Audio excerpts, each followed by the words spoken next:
തിരുവനന്തപുരം കോർപ്പറേഷനിൽ ബി.ജെ.പി. കൗൺസിലർമാർ വീണ്ടും സത്യപ്രതിജ്ഞ നടത്തിയ സംഭവത്തിൽ പ്രതികരണവുമായി CPM നേതാവ് SP ദീപക്.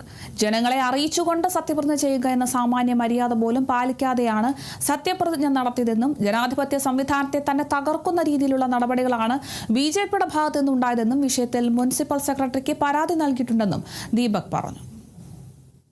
വളരെ രഹസ്യ സ്വഭാവത്തോടുകൂടി ആരെയും കൗൺസിലിനകത്ത് പ്രവർത്തിക്കുന്ന ആരെയും അറിയിക്കാതെയാണ് ഒരു സത്യപ്രതിജ്ഞ ചടങ്ങ് ഇപ്പോൾ ഇവിടെ നടന്നത് എന്നുള്ളതാണ്. നമ്മളൊരു ജനാധിപത്യ സംവിധാനത്തിനകത്ത് യഥാർത്ഥത്തിൽ ഈ പറയുന്ന ഒരു ജനങ്ങളെ അറിയിക്കുക എന്നുള്ള ഒരു പബ്ലിക്കിനെ അറിയിക്കുക എന്നുള്ള മിനിമം മര്യാദയെങ്കിലും ഈ കാര്യത്തിനകത്ത് ഇവർ കാണിക്കേണ്ടതാണ്.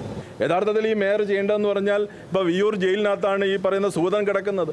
ഓൺലൈനകത്ത് കൂടി അദ്ദേഹത്തെ കൂടി ഒന്ന് സത്യപ്രതിജ്ഞ നടത്തിയിരുന്നെങ്കിൽ അതും കൂടി അങ്ങ് പൂർണ്ണമായി തന്നെ. സ്വാഭാവികമായിട്ട് അങ്ങനെ തന്നെയാണ് കാണേണ്ടത്. ഇവരെ പേടിച്ചു പോയതുപോലെ തന്നെ 29-ാം തീയതി ഈ പറയുന്ന രൂപത്തിൽ സത്യപ്രതിജ്ഞ ചെയ്യാതെ വരുമ്പോൾ BJPക്ക് 30 പേരെ അവിടെ ഉണ്ടാകാൻ വേണ്ടിയിട്ടുള്ള ഒരു സാധ്യതയുള്ളൂ. അപ്പോൾ എന്തെങ്കിലും അട്ടിമറി പേടിച്ചിട്ടാണ് അധികാരം നഷ്ടപ്പെട്ടു പോകുമെന്നുള്ള ഭയത്തിൽ നിന്നാണ് ഈ പറയുന്ന ഇതുമാതിരിയുള്ള നിയമവിരുദ്ധമായിട്ടുള്ള പ്രവൃത്തികൾ നടത്തിക്കൊണ്ടിരിക്കുന്നത്.